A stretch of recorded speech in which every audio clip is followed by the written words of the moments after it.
नमस्कार जय हिंद साथियों।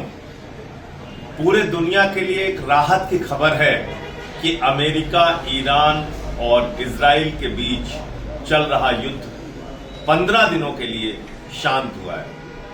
15 दिनों के लिए युद्ध विराम लगा है, लेकिन ईरान को नजर रखनी होगी अमेरिका और इजराइल के ऊपर, क्योंकि वो धोखे से वार करने के लिए जाने जाते हैं। तो क्या 15 दिन के बाद फिर वैसी परिस्थितियां पैदा हो सकती हैं? इसके बारे में ईरान को सावधान रहना चाहिए। दूसरी बात, इस पूरे शांति समझौते में, इस पूरी बातचीत में कौन सा देश उभर के सामने आया? जो एक आतंकी देश है, जो अपने देश के अंदर प्रशिक्षण शिविर देता है आतंकवादियों को, पाकिस्तान, वो शांति दूत बन गया। इसके पीछे की वजह क्या है? हमारे प्रधानमंत्री नरेंद्र मोदी की अनपढ़ ही खीखी वाली विदेश नीति, एक ही खीखी जबरन गले पड़ो वाली जो विदेश नीति है, उसके कारण से आज भारत अलग थलग पड़ गया। अमेरिका ने आपका अच्छा उल्लू बनाया मोदी। पहले आपको इजराइल भेज दिया, वहां आप 2 दिन पहले गए और मेडल पहन के आ गए, और उसके बाद ईरान के ऊपर हमला कर दिया। क्यों आप भारत की प्रतिष्ठा को दुनिया में गिराने का काम कर रहे हैं? यह सवाल देश आपसे पूछ रहा है।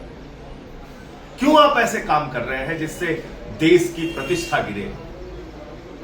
हम राष्ट्रपिता महात्मा गांधी के देश हैं, हम महात्मा गौतम बुद्ध के देश हैं, हम पूरी दुनिया को शांति का संदेश देते हैं, लेकिन अमेरिका ने आपको अपने परंपरागत मित्र ईरान से अलग कर दिया, आपको अपने परंपरागत मित्र रूस से अलग थलग कर दिया और कहा कि आप रूस से तेल नहीं खरीदोगे।